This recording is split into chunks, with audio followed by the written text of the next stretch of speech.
Bismillahirrahmanirrahim. Assalamualaikum warahmatullahi wabarakatuh. Alhamdulillah rabbil alamin.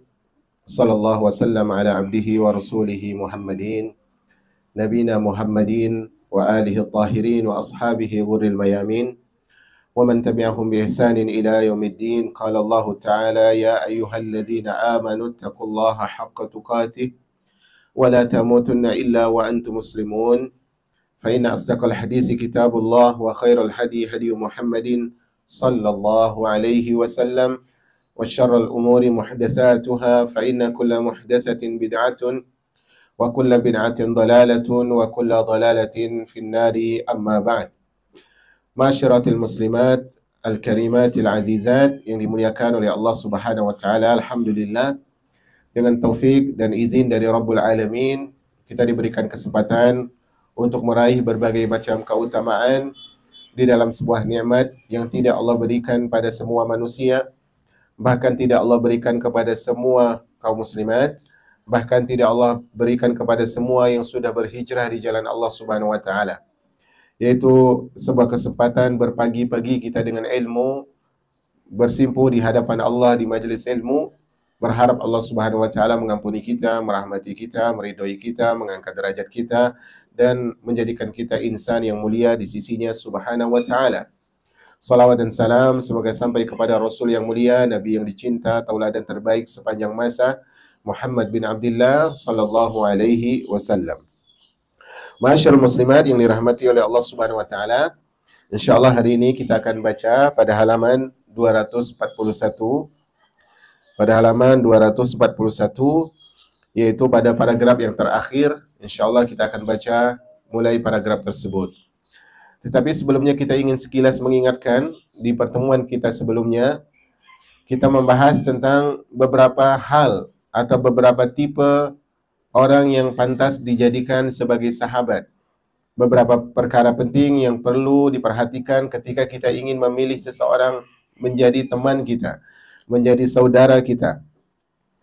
4 kriteria kita sebutkan di pertemuan sebelumnya. Yang pertama adalah agar kita memiliki teman yang baik, sahabat yang baik adalah adanya akal yang melimpah, akal yang sempurna, akal yang bagus, yang menunjukkan dia kepada kebenaran.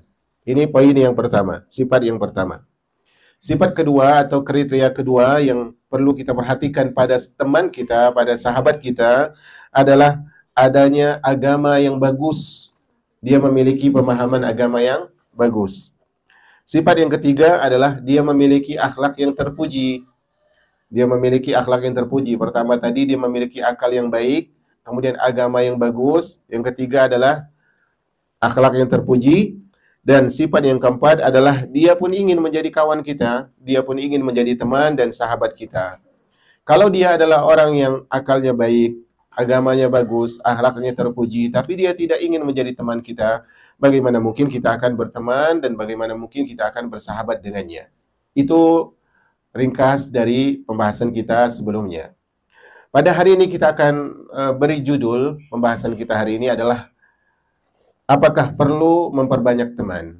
Apakah perlu memperbanyak teman? Atau dengan tema yang lain, apakah teman harus banyak ataukah sedikit? Teman itu harus banyak ataukah sedikit? Di sini beliau jelaskan di halaman 241 di paragraf akhirnya. Kata beliau, para ahli berbeda pendapat tentang persaudaraan, tentang pertemanan, tentang persahabatan.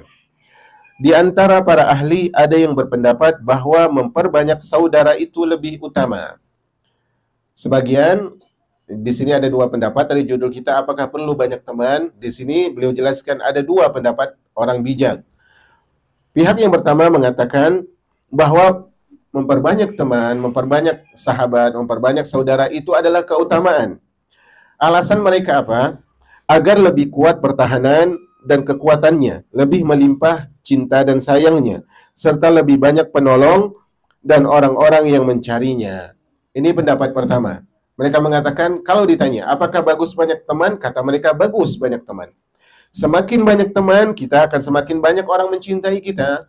Semakin banyak teman, semakin banyak pula orang yang melindungi kita. Semakin banyak teman, semakin kuat pula pertahanan kita. Ini kata mereka. Nah, ini adalah pendapat pertama, bahwa kalau ditanya perlu atau tidak banyak teman, jawaban mereka perlu. Di antara mereka ada seorang yang bijak, dia mengatakan, ada seorang bertanya kepada seorang yang ahli hikmah, orang yang bijak. Orang ini bertanya kepada orang yang bijak ini, apakah kehidupan itu? Kita bertanya tentang kehidupan. Kehidupan itu apa sih? Maka dia menjawab apa? Dia menjawab adalah dukungan zaman, kemuliaan pemerintah, dan saudara yang banyak. Di sini ketika dia ditanya tentang makna kehidupan, dia menjelaskan bahwa kehidupan itu diantaranya adalah kalau kita banyak saudara, kalau kita banyak teman, kalau kita banyak sahabat. Inilah kata beliau sebagai kehidupan. Berarti maksud beliau, kalau seorang hidupnya sedikit kawannya, sedikit temannya, sedikit sahabatnya, maka dia adalah orang yang sempit hidupnya. Ini menurut makna dari ucapan seorang tadi. Kemudian kata penulis, seorang ahli berkata lagi, hiasan seseorang adalah banyaknya saudara. Semakin banyak temannya, semakin melimpah sahabatnya, dia makin indah. Semakin sedikit temannya, semakin sedikit sahabatnya, maka semakin sedikit pula hiasan dan keindahannya. Di antara mereka, di antara para ahli, ada yang berpendapat bahwa, tadi kita katakan, pendapat pertama memilih lebih banyak atau lebih sedikit? Lebih banyak teman. Nah, kemudian, ya, beliau mengatakan di antara para ahli ada yang berpendapat bahwa mempersedikit saudara itu lebih utama. Ini golongan yang kedua mengatakan tidak. Kalau ditanya apakah harus memperbanyak teman, jawaban mereka sedikit teman lebih bagus. Jawaban mereka, alasan mereka apa? Alasan mereka adalah agar lebih ringan bebannya dan lebih sedikit biayanya serta lebih sedikit perselisihan dan perbedaannya. Kalau banyak teman, beban pun banyak. Kalau banyak teman, tanggungan pun banyak. Kalau banyak teman, perselisihan dan perbedaan pun akan beraneka ragam. Maka dengan itu mereka menyimpulkan sedikit teman itu lebih baik. Dan di sini mereka punya ucapan-ucapan juga dari orang-orang yang dianggap bijak. Di antaranya ucapan dari Iskandar, dia berkata, orang yang memperbanyak saudara tanpa pilihan yang selektif seperti orang yang membebani dirinya dengan batu. Orang yang memilih banyak teman, asal banyak aja, yang penting saya tidak peduli, saya ingin teman saya banyak, tidak memilih. Maka dia seperti orang yang memberatkan dirinya dengan memikul batu demi batu. Maka di sini berarti kesimpulannya, ma'asyiral muslimat, bahwa adalah yang terpenting bukan tentang banyak atau sedikit, tapi yang terpenting adalah selektif dalam memilih teman, selektif dalam memilih sahabat. Harus memilih. Tentunya semakin banyak teman yang solehah, semakin banyak teman yang solehah bagi seorang muslimah itu lebih baik daripada sedikit. Tapi ingat, banyak ini bukan berasalkan apa? Tolak ukurnya bukan berdasarkan kuantitas semata, tapi berdasarkan kualitas. Tadi kalau kita memperbanyak teman tanpa memilih, tanpa mengukur yang ini pantas, yang ini tidak pantas, maka kita seperti orang yang membebani diri kita dengan membawa batu demi batu. Maka di sini ada ucapan yang indah dari Iskandar. Beliau mengatakan orang yang mempersedikit saudara karena selektif memilih, dia seperti orang yang memilih permata. Pertanyaan, permata itu lebih banyak atau batu yang lebih banyak? Batu yang lebih banyak. Nah, kalau seorang memilih teman, selektif dalam memilih teman, berarti dia seperti memilih permata di tengah banyaknya batu. Kalaupun dia dapat permata itu sedikit, tapi ketahuilah sedikitnya permata lebih berharga dan bermakna daripada banyaknya batu. Nah, disinilah tolak ukur kita, ma'asyiral muslimat yang dirahmati oleh Allah. Yang penting selektifnya. Soal banyak atau sedikitnya itu adalah asalnya adalah tidak menentukan. Karena asalnya kebenaran dan kearifan itu tidak dilihat berdasarkan banyak atau sedikitnya orang, tapi berdasarkan kebenarannya. Kemudian Umar bin Al-As berkata, barang siapa yang banyak saudaranya, maka banyak pula debitornya. Siapa yang banyak saudaranya, banyak debitnya. Dan banyak saudara, banyak pula akan merasakan tidak senangnya. Dan ini terkadang itu terjadi. Barang siapa yang, kemudian di sini Ibrahim Al-Abbas berkata, saudara itu seperti api. Ini ucapan yang bagus. Saudara itu seperti api. Sedikit api adalah perhiasan, banyaknya api adalah petaka. Jadi kata beliau, teman itu ibarat api. Api kalau sedikit, dia bisa digunakan untuk masak. Dia bisa digunakan untuk memanaskan suhu. Dia bisa digunakan untuk menjadi lentera. Kalau apa? Kalau sedikit. Sehingga dengan memasak, fungsinya bermanfaat. Dengan memanaskan suhu, fungsinya pun berfaedah. Dengan menjadikan dia sebagai lentera, itu pun bermanfaat. Tapi kalau api itu sudah banyak, sudah berkobar, apa yang terjadi? Petaka, membara, membakar, dan merusak. Nah ini kata beliau. Maka jadikanlah saudara, teman kita, sahabat kita itu, jadikan dia seperti api. Kalau kita memilih berdasarkan manfaat, kita akan dapatkan manfaat. Tapi kalau memperbesar, memperbanyak sahabat, itu sama dengan memperbesar api yang akhirnya akan membakar diri kita sendiri. Ibnu Ar-Rumi sangat baik menggambarkan kondisi ini dengan mengungkapkan alasannya dalam syair. Dia mengatakan, musuhmu berasal dari temanmu. Perhatikan ini, musuhmu berasal dari temanmu. Maka janganlah memperbanyak teman, janganlah memperbanyak sahabat. Karena mayoritas penyakit yang engkau lihat itu berasal dari makanan dan minuman.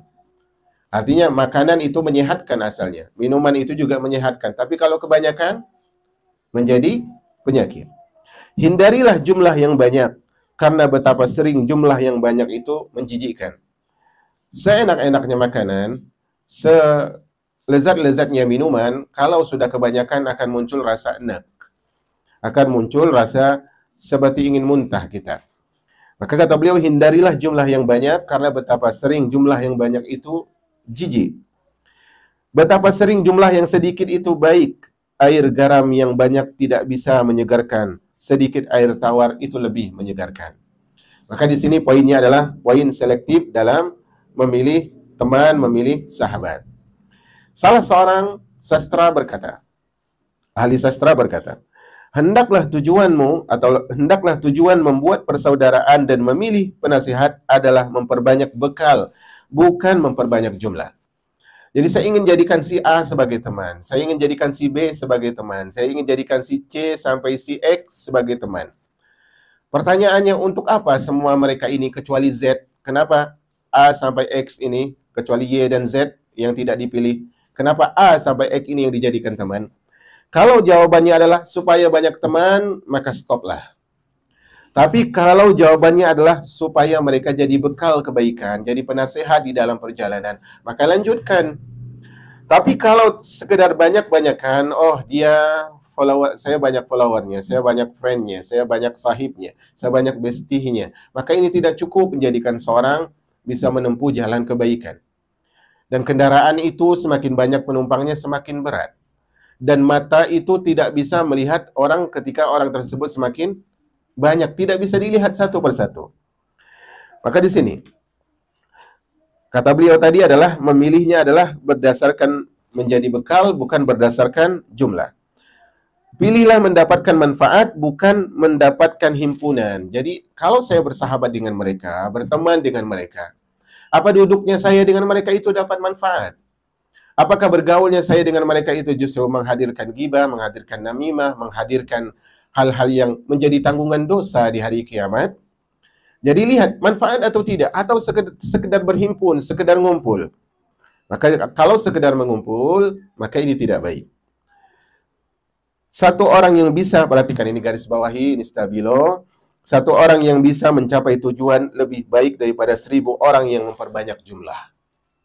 Satu orang, tapi tujuan kita itu sampai, manfaat dapat, itu lebih baik daripada 1000 sahabat, 1000 teman, tapi cuma banyak jumlahnya. Ingat, bukankah kita dalam segala hal ingin manfaat, dalam segala hal ingin terhindar dari mudarat, dalam segala hal ingin bahagia, ingin selamat dari derita, dalam segala hal ingin mendapatkan suka jauh dari duka, dalam segala hal ingin mendapatkan hal yang bisa menghadirkan happy di dalam hati, bukan menghadirkan siksa di dalam diri. Maka kalau itu lihat, teman ini manfaat atau tidak? Teman ini maslahat atau tidak? Atau justru dia mudarat, atau justru dia duri yang terus menusuk sampai ke dalaman daging? Maka hal ini perlu kita perhatikan. Kata penulis, karena sesamaan jenis dan rupa termasuk kaidah persaudaraan dan sebab kasih sayang, maka ketersediaan akal, dan keutamaan yang jelas meniscayakan sedikit saudara. Artinya gini, kalau kita itu orangnya betul-betul berakal, dan kalau kita benar-benar orang yang ingin kebaikan, maka realita akan mengajarkan kepada kita bahwa pasti akan sedikit teman. Karena orang yang lebih banyak itu orang yang suka kebaikan dengan realitanya, atau bahasa lain, pertanyaannya adalah, mana yang lebih banyak di dunia ini? Orang yang menempuh jalan kebaikan atau jalan keburukan? Jalan keburukan. Kalau kita sudah tahu bahwa yang menempuh jalan kebaikan itu sedikit, maka kalau justru ternyata kita lebih banyak temannya, berarti jangan-jangan ini orang yang salah. Orang yang salah. Karena yang sedikit berada kebenaran, tapi ternyata kita lebih memilih yang banyak. Bisa jadi ini adalah pilihan yang salah. Bagi orang yang memiliki akal dan keutamaan, karena dia mengharapkan saudara seperti dirinya dan mencari saudara yang serupa, jumlah para pemilik akal dan keutamaan yang setara dirinya lebih sedikit daripada orang yang dungu dan memiliki kekurangan. Ingat, orang yang mengikuti hawa nafsu dalam kehidupan dunia itu lebih banyak. Jadi kalau kita menjaring teman asal banyak, bisa jadi teman kita adalah teman yang mementingkan hawa nafsu, teman yang egoisme, teman yang tidak peduli dengan kebaikan. Karena orang-orang baik pada setiap jenis itu minoritas. Ini ditekankan. Ini poin harus dikasih penekanan. Yaitu apa? Orang yang baik pada setiap jenis itu minoritas. Orang yang baik dalam akhlaknya lebih sedikit. Orang yang baik dalam agamanya lebih sedikit. Orang yang baik ucapan lisannya lebih sedikit. Orang yang baik dalam pertengkaran itu lebih sedikit. Orang yang baik dalam mencinta itu juga sedikit. Maka kalau ternyata kita justru banyak kawan kita tanpa selektif, ini rawan. Ini sangat rawan. Oleh karena itu, ketersediaan akal dan keutamaan itu sedikit. Ingat, orang berakal cerdas, orang yang bijak itu sedikit. Berarti berteman dengan orang yang bijak akan menjadikan kita berteman dengan orang yang jumlahnya sedikit.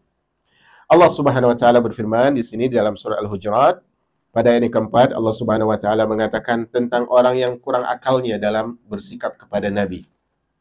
Allah mengatakan, innal ladzina yunadunaka min wara'il hujurat aktsaruhum la ya'qilun. Sesungguhnya orang yang memanggilmu wahai Rasul dari luar kamar, wahai Muhammad, wahai Rasulullah, jauh-jauh dia udah teriak. Kebanyakan mereka tidak punya akal. Perhatikan Allah sebut di sini, aktsaruhum la ya'qilun.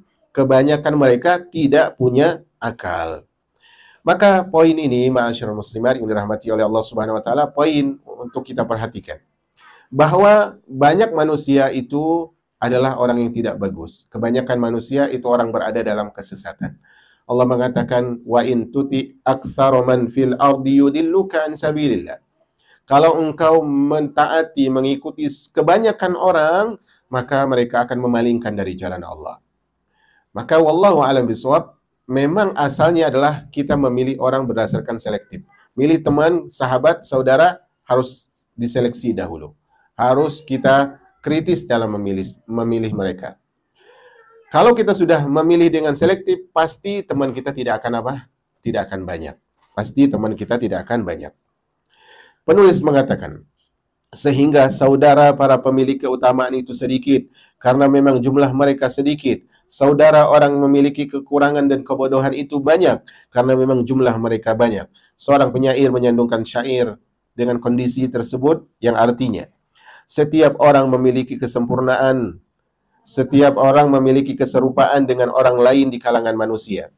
Manusia yang paling banyak memiliki keserupaan adalah orang yang paling sedikit akalnya. Artinya apa? Kalau dilihat manusia ini mana yang banyak, yang akalnya sempurna ataukah kurang? Jawabannya yang akalnya kurang. Setiap manusia menyukai keserupaannya. Manusia yang paling banyak akalnya adalah yang paling sedikit serupanya. Artinya manusia semakin sempurna akalnya, semakin sedikit orang yang seperti dia. Karena orang cerdas itu lebih sedikit daripada orang yang dungu. Karena engkau tidak akan menemukan orang yang banyak akalnya memiliki keserupaan di jalan yang dilewati. Jika engkau mencari orang bodoh yang tidak berakal, engkau akan menemukan keserupaan pada tiap jalan. Lewat jalan ini ketemu orang jahil. Lihat jalan itu ketemu lagi orang jahil. Jalan yang sana ketemu lagi. Karena memang jumlah mereka adalah lebih banyak. Maka perlu kita perhatikan di sini.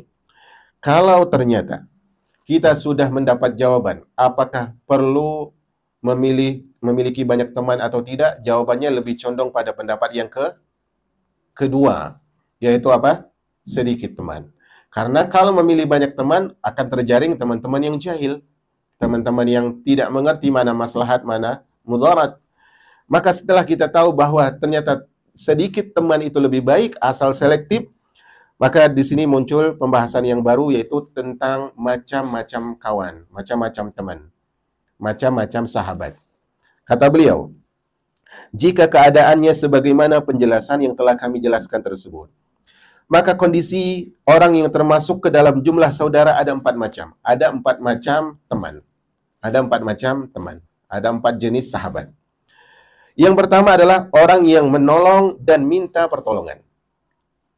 Jenis pertama adalah orang yang memberikan pertolongan dan minta pertolongan. Jenis kedua, ini beliau sebutkan global dulu, nanti beliau rinci. Kedua adalah orang yang tidak menolong dan tidak minta tolong. Kebalikan dari yang pertama. Orang yang tidak menolong dan tidak minta tolong. Jenis ketiga adalah orang yang minta tolong tapi dia tidak menolong. Orang yang minta tolong tapi tidak menolong. Yang keempat, kebalikan ketiga, yaitu orang yang menolong tapi dia tidak minta ditolong. Ini adalah 4 macam jenis manusia. Kalau kita ingin jadikan dia pertemanan, lihat mana yang pantas, mana yang tidak dari 4 ini. Golongan pertama, di halaman 244. Golongan pertama adalah orang yang menolong dan minta pertolongan. Artinya dia membantu, tapi dia juga butuh bantuan. Dia membantu, dia juga ingin dibantu. Itu maksudnya.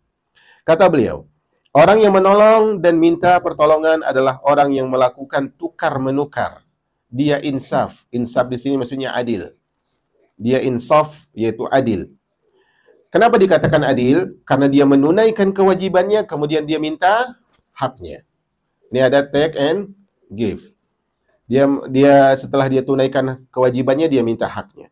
Atau sebaliknya, dia minta haknya, kemudian dia tunaikan kewajibannya. Dia ini seperti orang yang memberi pinjaman, menolong ketika dibutuhkan, dan minta kembalian ketika dia butuh. Dia kasih pinjaman nih, ada orang butuh, dia tolong. Tapi kalau dia butuh uang itu, dia apa? Dia tagih. Ini teman yang menolong dan juga minta ditolong. Maka apa kata beliau? Pertolongan orang seperti ini patut disyukuri, karena dia udah bantu.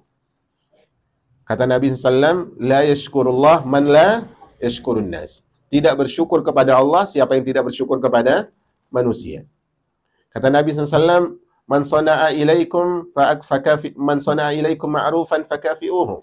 Siapa yang berbuat kebaikan kepada kalian, maka balaslah. Kalau tidak bisa balas, ucapkanlah jazakallahu khairan.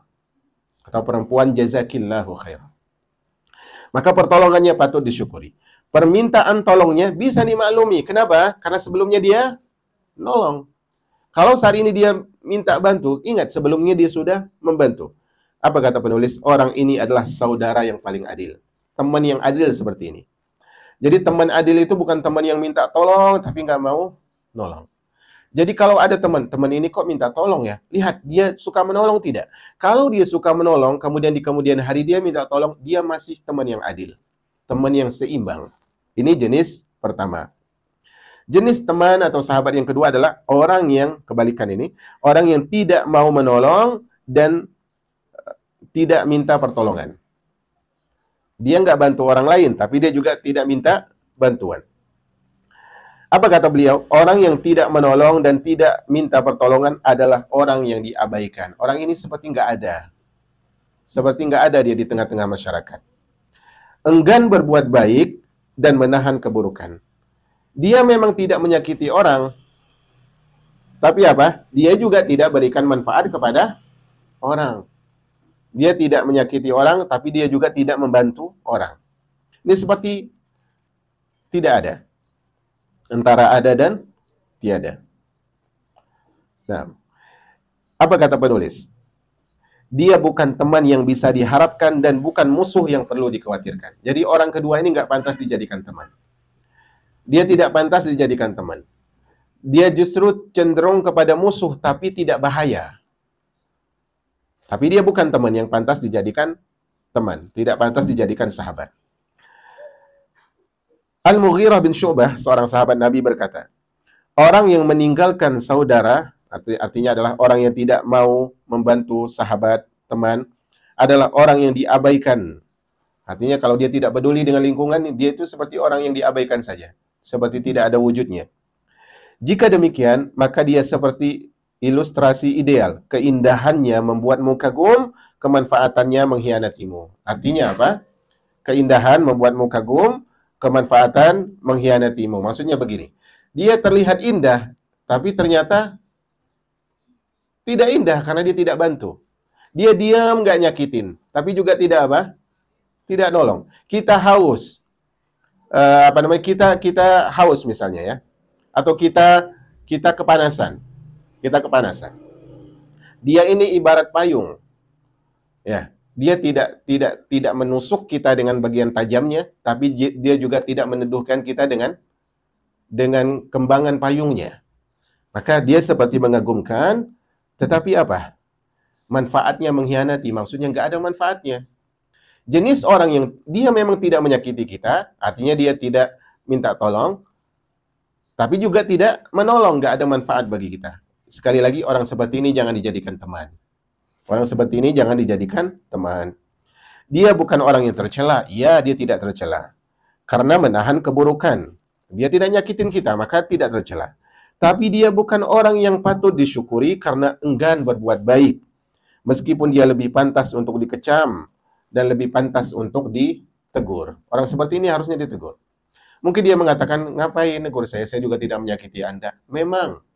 Tapi bukankah air kalau tidak mengalir akan apa? Rusak. Air kalau tertahan akan apa? Rusak. Tidak berputar airnya. Nampung terus. Lambat laun akan berbau tidak sedap. Nah, ini bahaya. Seorang penyair bersenandung. Ini pembahasannya bagus sekali dari kemarin kita bahas sampai akhir nanti akan ada keindahan-keindahan. Apa kata seorang penyair? Seburuk-buruk hari seorang pemuda adalah hari ketika tidak ada satupun yang mencela dan tidak satupun yang mengingkari. Pertanyaan, kalau ada orang mengingkari kita, bagus tidak? Tidak bagus. Kalau orang itu hanya mencela saja. Tapi kalau ada orang mencela, ada orang mencaci, inilah kehidupan. Inilah kehidupan. Nah, kalau ternyata ada manusia hidup, dia tidak dicaci, dia tidak dicela, maka ini bukan tanda dia baik. Karena ini adalah tanda dia itu adalah orang yang memiliki keburukan karena tidak dianggap. Nah, ini penting. Yang jelas berbuat baik, setelah itu akan ada yang memuji, dan kita berharap ridho Allah dengan pujian tersebut, dan ada yang mencela, dan itu lumrah dari sebuah kebaikan yang kita amalkan. Namun kerusakan zaman dan perubahan manusia meniscayakan orang yang menahan keburukannya untuk disyukuri meskipun dia enggan berbuat baik, seperti syair Al-Mutanabbi. Sesungguhnya kami berada pada zaman di mana meninggalkan perbuatan jelek termasuk manusia yang paling berbuat baik dan paling indah. Artinya di sini kata beliau, asalnya orang yang nggak mau bantu orang lain, walaupun dia tidak menyakiti orang lain, asalnya orang jelek. Tapi kemudian zaman berubah, asalkan dia tidak menyakiti orang, dia tidak buat buruk, tidak mengapa. Itu kan manusia kan ya? Ini karena perubahan zaman. Maka asalnya orang ini dia berada dalam keburukan. Maka tidak pantas dijadikan kawan. Jenis kawan, jenis teman, jenis sahabat yang ketiga adalah orang yang minta pertolongan dan dia tidak menolong. Dia minta tolong tapi tidak mau menolong. Dia ini adalah orang yang rendah. Dia orang yang hina, dia orang yang tercela. Orang yang rendah, orang yang tercela, orang yang hina. Kenapa? Dia memutus animo. Dia menjadikan orang itu tidak punya harapan kepada dirinya. Dan dia meluaskan rasa takut. Orang kalau berhadapan dengan seperti ini, dia tidak bisa diharapkan, justru mendatangkan kesusahan. Jadi orang takut. Kebaikannya tidak bisa diharapkan dan keburukannya tidak bisa dianggap aman. Setiap berhadapan dengan dia, pinjam dulu 100. Sebenarnya pinjam dulu 100 itu nggak masalah ya. Itu bukan keburukan. Sekarang kan konotasinya buruk. Pinjam dulu 100 karena ada orang-orang yang asal ketemu minjam. Syekh Albani pernah mengatakan, saya berharap menjadi seorang miliarder sehingga saya bisa bantu siapapun sehingga mereka terbebas dari jeratan riba. Kalau dia minjam dulu 100, memang butuh, bukan hanya 100 kalau kita mampu, tapi lebih dari 100. Tapi maksud kita di sini adalah kelompok ketiga ini, dia cuma minta tolong tapi nggak mau nolong. Pinjam dulu 100, habis itu langkah 1000. Nah, ini yang menjadi permasalahannya. Ada teman-teman yang seperti ini. Kebaikannya tidak bisa diharapkan, justru keburukannya yang kita tidak aman. Setiap ketemu dia rawan. Bukanlah dia seperti hujan yang bisa menghidupkan tanah yang kering, tapi dia adalah badai yang menyapu rata semua bangunan yang ada. Nah, ini sahabat seperti ini. Cukup, kalau ada orang seperti ini, bagaimana sikap kita? Cukup bagimu menilainya hina, dan dia adalah orang yang membebani ketika dia miskin, dan menjadi beban juga kalau dia sendiri, kalau dia sudah mandiri. Dia miskin beban, kalau kaya pun semakin beban. Orang seperti ini tidak memiliki porsi untuk dijadikan saudara. Ini pegang. Ini lebih tidak pantas dijadikan saudara. Karena dia apa? Egois. Mau dibantu, tidak mau membantu. Dan tidak memiliki bagian untuk dikasihi. Orang seperti ini lebih condong untuk dikecam daripada disayangi. Dia sebagaimana diungkapkan oleh Al-Ma'mun, salah satu Raja Bani Abbasiyah, Al-Ma'mun mengatakan, termasuk penyakit persaudaraan bukan obatnya, termasuk racunnya bukan makanan. Jadi orang yang mau dibantu tapi tidak mau membantu, mau dipahami tidak mau memahami, ini seperti apa? Penyakit dalam persaudaraan. Dia bukan obat. Dulu kemarin kita pernah sebut ada teman seperti penyakit, ada teman seperti obat. Dia ibarat racun bukan makanan. Dulu pernah kita sebutkan ada sahabat seperti apa? Makanan. Maka kelompok yang maunya dibantu tapi tidak mau membantu, ini jauh sekali dari teman ideal. Salah satu ahli hikmah berkata, keburukan yang berada pada orang mulia, ini penting ya, perhatikan. Keburukan yang berada pada orang mulia adalah dia enggan memberikan kebaikan kepadamu. Kebaikan yang berada pada orang yang hina adalah dia menahan keburukan darimu. Paham ya ini ya? Saya kira semuanya ini IQ-nya di atas rata-rata. Maka ucapan seperti ini seperti ucapan yang tidak perlu tapi penting. Perhatikan lagi. Apa kata beliau? Keburukan yang berada pada orang mulia. Orang ini asalnya mulia, tapi dia punya sifat buruk. Apa itu? Dia enggan memberikan kebaikan. Oh, dia punya ilmu, dia punya kedudukan, dia punya kekayaan, dia punya kemampuan. Terlihat mulia, tapi dia tidak peduli dengan lingkungan. Maka ini keburukannya. Kebalikannya, di sana ada orang terlihat hina. Dia seperti di tengah masyarakat, dia dianggap miskin, dia lemah, dia penyakitan, dia orang yang tidak punya apa-apa, tapi dia menahan keburukannya dari kita. Dengan itu cukuplah dia dikatakan sebagai apa? Sebagai orang yang punya kebaikan. Kata ulama atau orang bijak yang berpendapat seperti itu tadi. Intinya di sini beliau ingin jelaskan bahwa minimalnya dari seseorang itu adalah dia jangan pentingkan dirinya sendiri. Karena dia berhadapan selain dengan Allah, dia bermuamalah dengan manusia. Ibnu Ar-Rumi menyandungkan syair. Kami, kata beliau, memaafkan pohon kurma. Perhatikan di sini. Beliau mengumpamakan dengan pohon. Kami memaafkan pohon kurma yang menampakkan durinya. Dengan duri itu dia menghalangi jari untuk memetik buahnya. Ini pohon kurma ini berduri. Tapi apakah dengan adanya duri pada dia kita caci maki? Kata dia tidak. Kenapa? Duri ini justru menjadikan buahnya aman. Tidak dicuri orang. Kemudian kata beliau, kenapa lisium sawi yang terlaknat itu menampakkan duri kepada kita padahal dia tidak pernah melihatkan buahnya? Maksudnya di sini adalah di sana ada teman yang dia itu menampakkan ada keburukan pada dirinya. Tapi keburukan pada dirinya itu adalah apa? Untuk menjaga dirinya agar tidak disemena-menakan. Terkadang terlihat efek tidak buruk. Orangnya misalnya cuek saja. Padahal dia baik nih. Ternyata cueknya ini justru menyelamatkan dia dari apa? Ghibah, namimah, ngomongin orang dan sebagainya. Nah, di sana ada orang cuek saja. Tapi cueknya seperti apa? Seperti lepu, kata orang. Tahu lepu, ibu-ibu? Lepu, nggak tahu ya?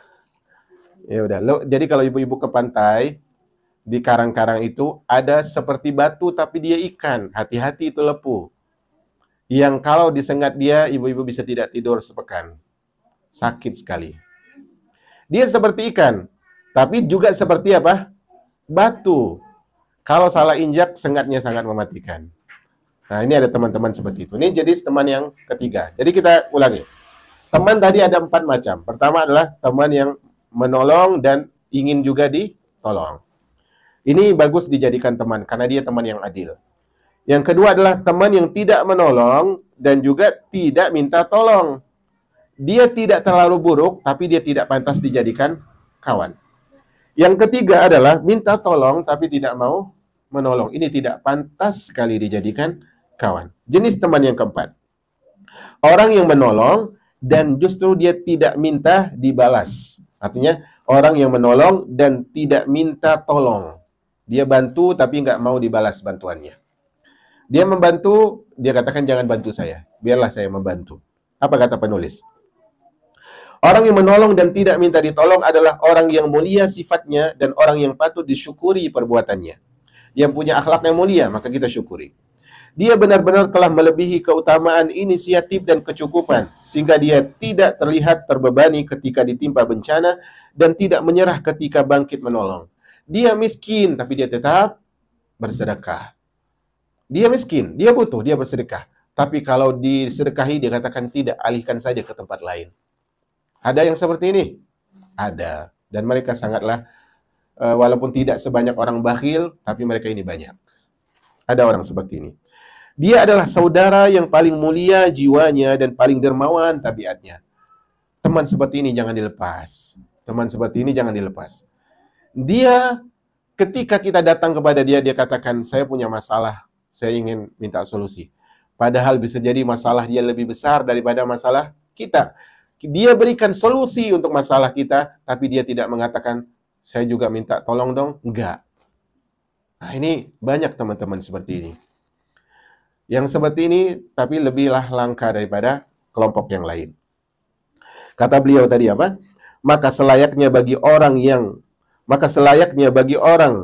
yang oleh waktu dipertemukan dengan orang semacam ini. Nah, ini ucapan yang salah ya. Oleh waktu, salah. Waktu tidak mempertemukan kita sebenarnya. Maksudnya adalah, kalau kita dipertemukan oleh Allah seiring berjalannya waktu dengan orang semacam ini, jarang sekali ada orang seperti ini. Perhatikan, jarang sekali ada orang seperti ini. Karena dia adalah orang berbakti. Dia orang yang mulia. Dia ibarat permata yang sangat berharga.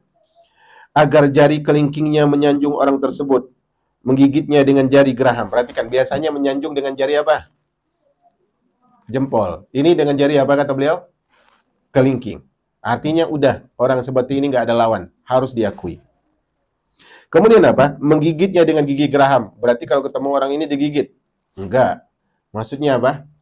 Pegang kuat-kuat. Bukan ditarik juga. Maksudnya dipertahankan orang seperti ini, jangan lepas. Berupaya keras untuk mendapatkannya dengan menggunakan harta berharga dan tabungan yang terpuji. Kalaupun kita harus mengeluarkan harta demi mendapatkan tipe seperti ini, kita tidak akan rugi. Kenapa? Karena dia pun tidak mau keuntungan dari kita. Kalau kita harus safar di sebuah tempat mencari teman seperti ini, mengunjungi teman seperti ini, maka ini adalah nikmat ma'asyiral muslimat. Karena kemanfaatan saudara itu merata, sedangkan kemanfaatan harta itu terbatas. Kalau kita harus memilih antara teman dengan tipe keempat ini dengan harta, maka kita pilihlah teman ini. Karena harta akan habis, tapi teman seperti ini dia tidak akan usang. Barang siapa yang memiliki kemanfaatan yang lebih merata, maka dia lebih berhak untuk ditabung. Ada seorang penyair yang terkenal namanya Farozdak, dia bersyair di sini. Kata beliau apa? Kata Farozdak di sini, beliau mengatakan, yamdi akhuka fala talqa lahu khalafa wal malu ba'da dhahabil mali muktasabu. Kata Farozdak, saudara yang meninggalkanmu, yaitu saudara yang baik yang meninggalkanmu, maka engkau tidak akan menemui gantinya. Maka jangan lepas. Kalau dia mau pergi, bersedihlah dengan kepergiannya. Kalau dia harus meninggalkan kita, pilulah kolbu dengan perpisahan tersebut. Saudaramu yang meninggalkanmu itu engkau tidak akan menemukan gantinya. Adapun harta yang hilang, harta yang habis, itu masih bisa diusahakan. Seorang penyair lain mengatakan apa? Kata dia, likulli syai'in adimtahu iwadan wa ma li faqdis sadiqi min iwad. Allahu akbar. Segala sesuatu yang rusak itu ada gantinya, namun kehilangan teman itu tidak ada gantinya. Ini penting untuk kita perhatikan, ma'asyiral jamaah yang dirahmati oleh Allah Subhanahu wa taala. Kemudian, ya ini permasalahan ini akan nanggung kita bahasnya. Saya coba cepatkan. Kemudian kata beliau, tidak layak bagi seorang untuk menghindari, ini penting ya, ini poin yang ingin saya tekankan. Kita kalau sudah ketemu seseorang sahabat yang tipe yang kita harapkan tipe keberapa? Tipe keempat. Dia berbuat kebaikan tapi dia kemudian tidak berharap balasan apapun. Ingin dekat sama teman seperti ini? Sangat ingin. Beberapa hari yang lalu saya pernah posting sebuah postingan dan saya tidak tahu kita akan bahas masalah ini karena sebelumnya tidak saya baca buku ini. Saya posting postingan itu hari Selasa dan ini hari Jumat. Saya posting sebuah tulisan di Facebook dan juga di status WhatsApp. Terkadang sesuatu itu terlihat indah kalau dari jauh, tapi kalau sudah dekat menjadi tidak indah. Kurang lebih bahasanya seperti itu. Nah, tadi kalau kita punya teman jenis keempat tadi yang sangat-sangat diharapkan oleh semua orang, ingat, bukan berarti kalau kita berteman dengan dia tidak punya aib. Perhatikan di sini. Di halaman 246 di paragraf pertama.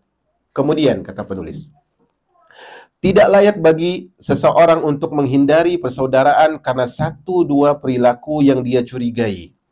Jika dia ridho terhadap keseluruhan perilaku lain dan memuji mayoritas sifatnya. Karena sesuatu yang sedikit bisa diampuni, kesempurnaan itu sulit. Kalau kita punya teman yang bagus, wah teman ini ideal ya, teman ini pokoknya saya tidak mau melepaskan teman seperti ini. Beriringnya waktu, teman-teman, jamaah yang Allah muliakan, pasti kita akan menemukan kurangnya. Pasti kita akan menemukan salahnya. Pasti kita akan menemukan dosanya. Pasti kita akan nampak aibnya. Tapi ingat, tidak pantas dengan 1, 2, 10, 20 dosa yang kita dapatkan dari dia. Kemudian kita melupakan semua kebaikannya. Ini tidak pantas. Tidak bisa kita berteman dengan orang yang sempurna. Pegang ucapan penyair Arab ini. Penyair Arab mengatakan, ya, kata penyair Arab apa? Kata beliau, yang artinya, siapa yang mencari teman tanpa aib, maka dia akan hidup tanpa teman. Siapa yang man talaba sahiba bila aibin bakiya bila sahib. Siapa yang berharap teman tanpa aib, maka dia akan hidup tanpa seorang teman. Ini penting untuk kita perhatikan. Al-Kindi berkata, bagaimana bisa engkau menginginkan saudaramu memiliki 1 perilaku sedangkan dia mempunyai 4 tabiat? Bagaimana mungkin kita berharap dunia ini, cuaca di seluruh dunia kalau kita gabungkan, hanya musim panas saja. Sementara dia punya musim panas, punya musim hujan, punya musim semi, punya musim gugur. Kita ingin teman kita baik terus, tapi ingat dia bukan malaikat. Kita ingin dia santun terus, ingat dia juga tersakiti. Nah, ini penting. Jika seorang manusia yang merupakan jiwanya sendiri, perhatikan, ini kita bahas diri kita masing-masing dulu ya, baru kita bahas teman. Apa kata beliau? Jika seorang manusia yang merupakan jiwanya sendiri, yang paling dekat dengan dirinya, dikendalikan oleh pilihan dan kehendak dirinya, engkau tidak bisa mengaturnya sesuai kehendakmu, dan ia tidak bisa mengabulkan semua ketaatan sesuai kesukaanmu. Lalu bagaimana dengan jiwa orang lain? Maksudnya gini, kita kan punya jiwa masing-masing, punya keinginan masing-masing. Pertanyaannya sekarang kita jawab, apakah kita bisa menghandle diri kita seutuhnya? Tidak bisa. Apakah kalau kita kemudian berencana untuk sholat malam, kemudian kita bisa pastikan kita bisa sholat malam? Tidak. Kita sendiri tidak bisa menghandle diri kita, kemudian kita katakan kepada teman kita, saya ingin Anda seperti ini. Apakah adil? Ini tidak adil sama sekali. Mengatur diri kita seutuhnya kita tidak bisa, kemudian kita ingin teman kita seperti kita. Padahal kita tidak memiliki sifat kebaikan yang kita inginkan kebaikan itu berada pada teman kita. Cukuplah bagimu memiliki mayoritas perilaku saudaramu. Gini, selama temanmu akhlak baiknya lebih bagus, maka dia teman. Jangan lihat kepada sedikitnya kesalahan dia. Selama kebaikannya mayoritas, maka dialah teman. Sahabat yang mulia Abu Darda berkata, menegur saudara itu lebih baik daripada kehilangannya. Siapa engkau sehingga engkau mau memiliki seluruh perilaku saudaramu? Ini bagus sekali. Kalau teman kita yang banyak kesalahan tadi, salah, menegur dia itu lebih bagus daripada kita kehilangan dia. Maksudnya bagaimana? Kadang orang itu kalau temannya salah, karena dia takut kehilangan temannya, dia tidak negur. Padahal dengan dia membiarkan kesalahan temannya tersebut, Allah akan pisahkan mereka. Tidaklah dua orang, kata Nabi, yang saling mencintai, berkasih sayang, kemudian berpisah, kecuali itu karena sebab dosa yang dilakukan oleh salah satunya atau oleh keduanya.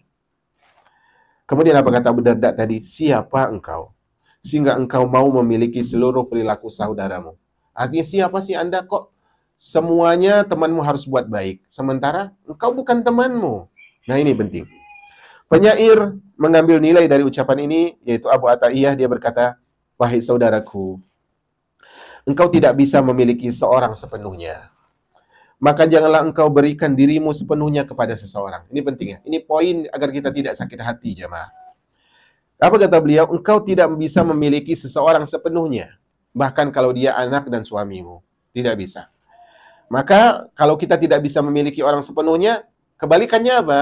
Jangan berikan diri kita sepenuhnya kepada orang lain.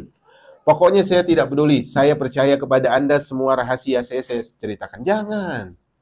Jangan. Pokoknya apapun antara saya dengan Anda, itu tidak ada rahasianya. Jangan. Kita tidak bisa memiliki mereka sepenuhnya, maka jangan berikan diri kita kepada mereka sepenuhnya. Sisakan sebagianmu untuk dirimu sendiri. Harus ada rahasia yang engkau yang tahu. Amal soleh tertentu jangan sampai orang yang tahu. Ada dosa engkau lakukan yang orang pun tidak boleh tahu. At-Tammam At-Ta'i bersenandung, tiada seorang yang tertipu seperti ketertipuan oleh akalnya sendiri. Siapa yang perhatikanmu seharian sehingga engkau mengurusinya berhari-hari. Bait yang kedua, perhatikan. Apa kata Abu Tammam? Siapa yang memperhatikanmu seharian sehingga engkau mengurusnya seharian. Paham ya? Pertanyaan, adakah dari manusia ini, baik orang jauh maupun orang dekat, yang seharian dia mengurusi kita? Enggak ada. Tapi kenapa kita sibuk ngurusin orang seharian? Oh, saya harus mengabdi kepada dia seharian. Kenapa? Karena dia nanti akan mengabdi kepada saya seharian. Tidak. Orang punya urusan masing-masing. Makanya dulu ketika saya menjawab pertanyaan ibu-ibu di sini, bagaimana dengan sahabat yang dulu akrab, kemudian sekarang tidak akrab? Di antara jawaban saya dulu apa? Karena memang dia punya kesibukan sendiri. Dia punya masalah sendiri, dia punya problem sendiri, dan dia punya cara mengatasinya sendiri. Kita nggak temenin lagi lah, karena kalau ada masalah, anti nggak mau berbagi. Bukan gitu.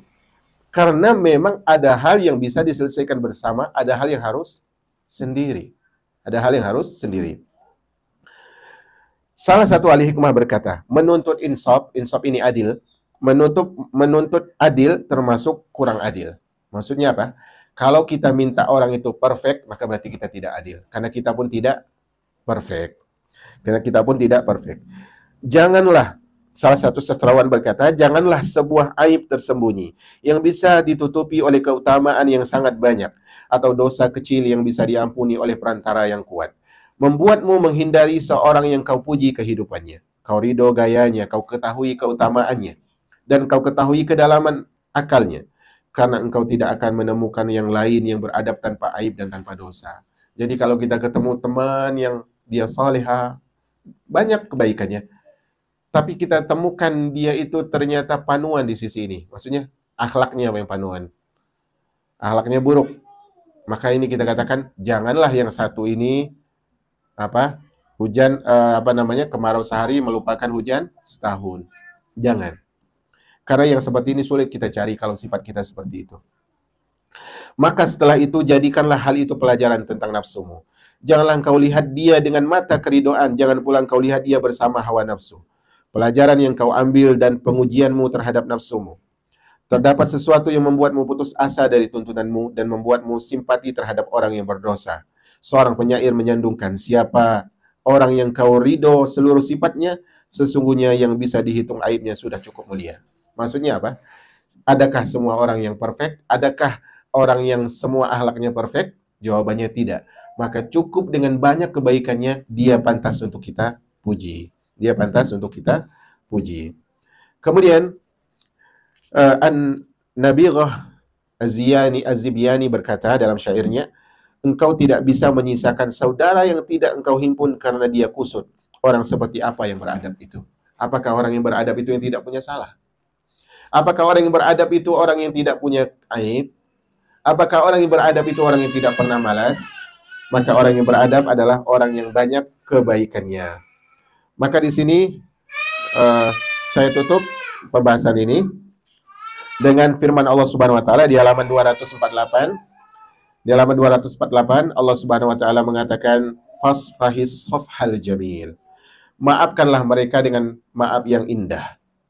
Maaf yang indah, kata Ali bin Abi Thalib, adalah ridho tanpa menegur. Maksudnya adalah kalau dia udah banyak kebaikan, dalam pembahasan kita ini maksudnya adalah kemudian nampak kesalahan, maka janganlah satu kesalahan itu menjadikan kita menghujatnya. Janganlah satu kesalahan itu menjadikan kita menghujatnya. Inilah ibu-ibu yang dirahmati oleh Allah Subhanahu wa taala. Ini pembahasannya terhenti pada syair dari Ibnu Rumi, syair dari Ibnu Rumi, yaitu syair di halaman 249 di syair yang atas. Itu akhir dari pembahasan kita hari ini. Saya tidak akan lanjutkan di pertemuan depan. Silakan nanti baca di rumah. Karena nanti di pertemuan depan kita masuk subtema yang baru. Wallahu a'lam bishawab. Wassallallahu ala nabiyyina Muhammad walhamdulillahi rabbil alamin.